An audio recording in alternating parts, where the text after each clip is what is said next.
Selamat datang di channel Mudah Belajar Pemrograman. Nah, kali ini kita tidak akan ngoding terlebih dahulu ya. Nah, beberapa video sebelumnya itu kita sudah membahas mengenai perulangan ya, baik menggunakan for, while, do while. Nah, sekarang kita akan mencoba mengupas ya, apa sih sebenarnya perbedaan dari masing-masing keyword untuk perulangan ini sih, dan kapan saatnya kita menggunakan yang for, kemudian yang while, serta ya do while. Baik, tidak usah terlalu lama, silahkan kita bahas topik kali ini.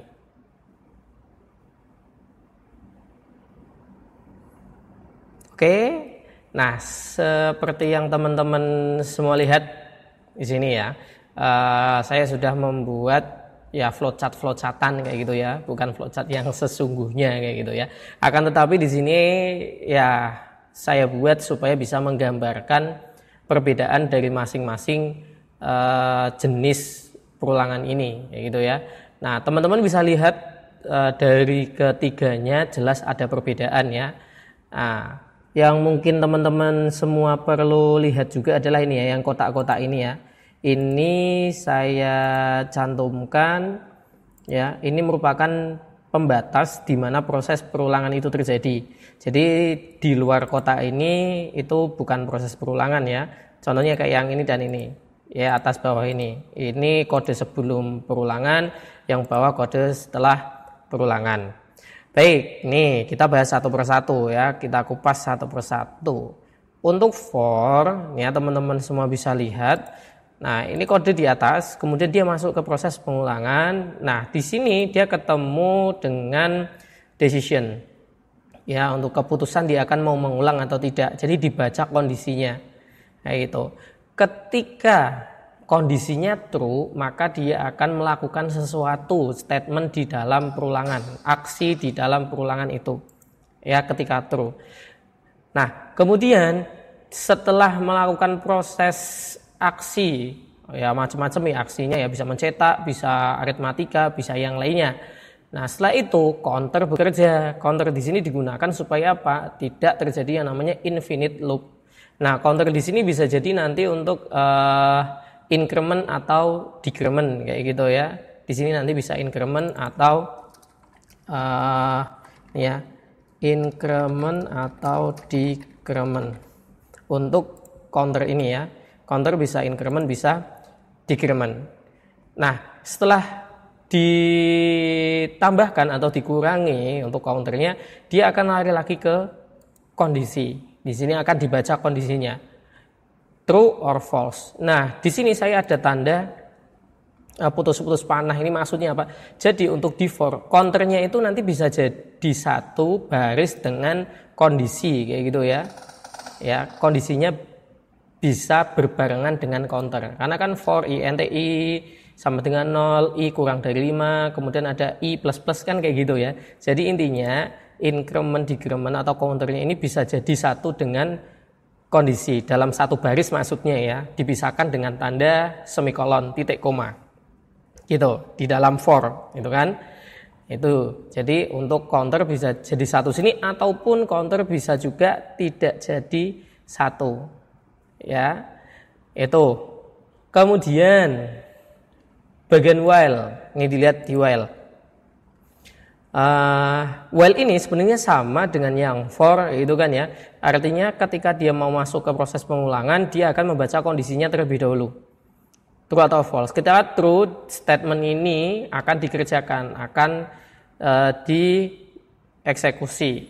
Setelah itu counter bekerja supaya tidak ada infinite loop ya, supaya nanti bisa berhenti. Baru setelah itu baca kondisi lagi. Nah, bedanya dengan for apa? Dia untuk while itu tidak bisa dijadikan satu dengan kondisinya. Dia berdiri sendiri kayak gitu ya untuk counternya. Ini juga increment atau decrement nantinya. Ya, atau sebuah kondisi yang lainnya. Beda dengan yang for ya. Kalau for increment decrement, atau di sini nanti bisa jadi increment decrement ataupun nanti sebuah penggantian kondisi tertentu. Ya gitu ya. Kalau for biasanya memang ini increment decrement. Ya.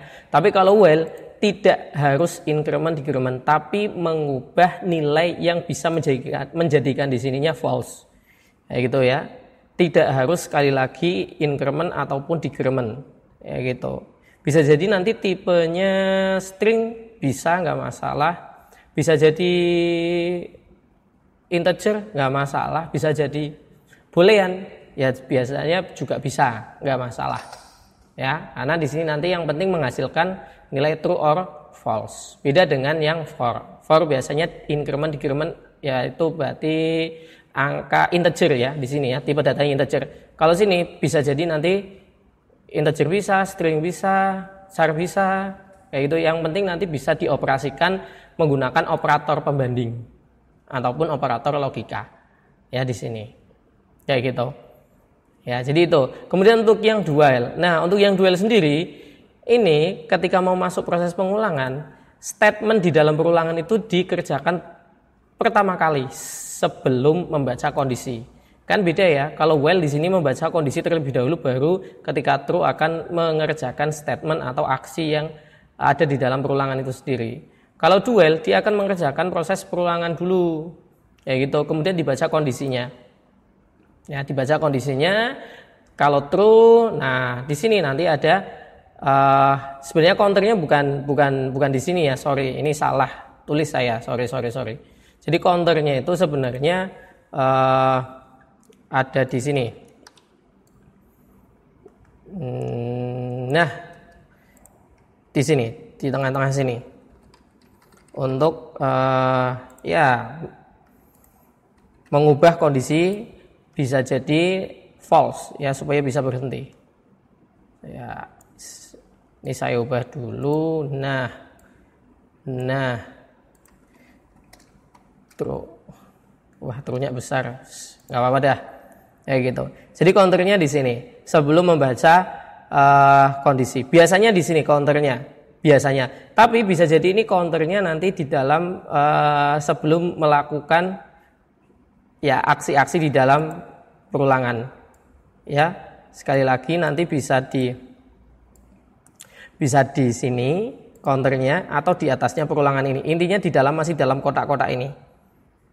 Ya. Nah, bedanya dengan yang while apa? Tadi kalau yang while itu kondisi dulu baru statement dikerjakan. Kemudian kalau yang ini statement dikerjakan dulu baru dia akan mengerjakan kondisi atau membaca kondisi, membaca kondisi true or false. Kalau false ya sudah selesai. Nah, di sini counter ini tidak harus increment decrement ya.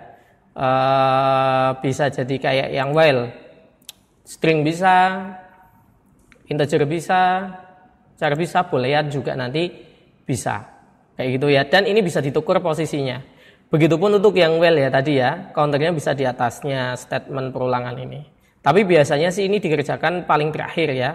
Begitupun untuk yang ini, counternya ini. Istilahnya ini tuh pengubah variabel supaya nanti ketika baca kondisi ya suatu saat akan berhenti supaya tidak terjadi infinite loop. Jadi gitu ya teman-teman. Nah, untuk yang bagian for dan while ini biasa juga disebut dengan yang namanya entry control loop. Ya, dua ini. Sedangkan untuk yang dual dia namanya exit control loop. Apa bedanya?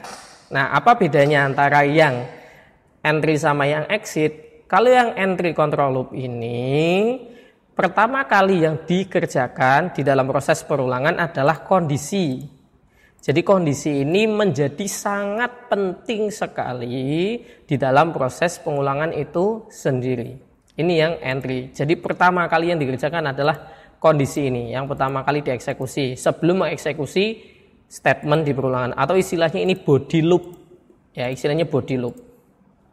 Kalau yang exit control loop ya, teman-teman bisa lihat sendiri, yang pertama kali dikerjakan kan statement dulu, baru dia kondisi. Jadi untuk yang dual ini kondisi itu tidak menjadi hal yang sangat penting sekali. Ya penting juga sebenarnya, tetapi yang paling penting adalah statement itu sendiri.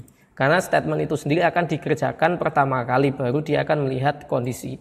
Makanya di sini ya dinamakan exit control loop kayak gitu. Kalau yang ini entry control loop. Entry itu berarti kondisi penting, kalau exit kondisi kurang penting.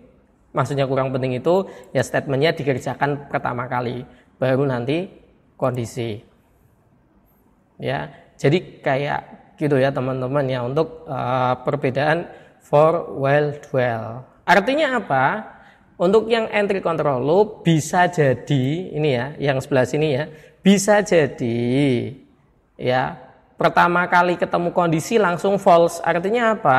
Perulangan tidak akan dikerjakan sama sekali, atau statement di dalam perulangan tidak akan dikerjakan sama sekali karena memungkinkan kondisi yang ada itu langsung false. Berbeda dengan yang ini, exit control loop yang punya dual, ini minimal satu statement itu akan dikerjakan, akan dieksekusi. Kenapa? Karena dia lihat yang menjadi poin utama adalah mengerjakan statement dulu. Berarti kan statement dikerjakan dulu minimal satu kali, baru lihat kondisi. Di sini kondisinya false, udah berhenti. Kan ini tetap dikerjakan ya walaupun satu kali. Beda dengan yang ini, punyanya for sama while. Ketika sini kondisinya false, ya dia nggak akan mengerjakan yang di dalam perulangan ini. Ya gitu ya teman-teman semua ya. Nah ini kodenya. Ini sebenarnya kodenya kayak gini ya. Ini kalau teman-teman mau lihat dalam satu frame kayak gitu ya, perbedaan dari masing-masing keyword ini atau jenis dari struktur perulangan kayak gitu ya. Nah, kemudian gini juga yang menjadi perhatian adalah biasanya for itu digunakan untuk apa sih?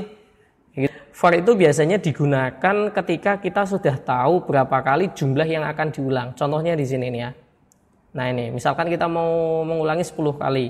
Nah di sini kita sudah bisa mengaturnya jumlah dari proses perulangan yang terjadi. Biasanya for digunakan untuk model-model seperti itu. Jadi kita sudah tahu berapa kali proses perulangan itu akan terjadi. Kayak gitu ya. Ini untuk yang for. Kemudian untuk yang while dan dual itu digunakan ketika apa? Ketika kita belum tahu sebenarnya nanti perulangan itu akan dikerjakan berapa kali. Kok bisa kayak gitu ya? Bisa saja karena akan banyak kemungkinan yang bisa terjadi di sebelum ya looping, masuk ke looping ini. Bisa jadi kan kode program di atasnya ini kan ya ada mengerjakan sesuatu. Nah nanti variabel-variabel yang ada itu tergantung dari proses sebelumnya. Nah makanya bisa jadi kayak gitu kan ya, proses perulangan yang ada di dalam while sama dual itu belum diketahui oleh programmer itu sendiri ya, atau istilahnya akan ada banyak sekali kemungkinan perulangan yang terjadi di dalam while sama dual. Nah kayak gitu ya. Nah kemudian kapan while sama kapan yang dual, seperti yang saya jelaskan tadi, kalau yang misalkan kondisi itu memegang peranan sangat penting sekali ya, itu berarti pakai yang while. Tapi ketika kondisi itu menjadi nomor 2 ya, bukan mandatori ya, itu berarti pakai yang dual. Intinya ini satu kali bisa dikerjakan lah, minimal satu kali bisa dikerjakan. Itu baru pakai dual. Kayak gitu ya teman-teman ya. Kemudian untuk yang di bagian kondisinya, kalau di perulangan kan pakainya integer kayak gitu ya di sini ya. Nah, ya i kurang dari sama dengan jumlah ulang. Nah kalau untuk yang while sama dual itu bisa jadi nanti sekali lagi bukan tipe-tipe integer tapi tipe-tipe yang lainnya. Ya jadi kurang lebih seperti itu ya teman-teman ya untuk perbedaan for, while sama dual. Mungkin untuk gambaran awal sih teman-teman masih nganggap semuanya sama aja kayak gitu. Tetapi nanti ketika teman-teman sudah sering latihan kayak gitu kan ya. Sudah ngodingnya itu ibaratnya kalau ngetik di keyboard itu udah nggak lihat keyboardnya kayak gitu ya, pokoknya patas kayak gitu, cepet ngetiknya dan udah ngelotok kayak gitu sama keyword-keyword yang ada di Java ini, saya jamin nanti teman-teman akan langsung otomatis tahulah kapan saat menggunakan while, kapan saat menggunakan for, kapan saat menggunakan do while. Jadi seperti itu ya teman-teman semua untuk pembahasan mengenai perbedaan dari for, while, dan do while. Nah misalkan teman-teman semua ada yang mau ditanyakan nih ya lebih lanjut lagi, silakan bisa berikan di kolom komentar. Gitu saja ya teman-teman untuk pembahasan kali ini. Nah nantikan tutorial-tutorial untuk topik-topik yang lainnya. Sampai jumpa, bye-bye.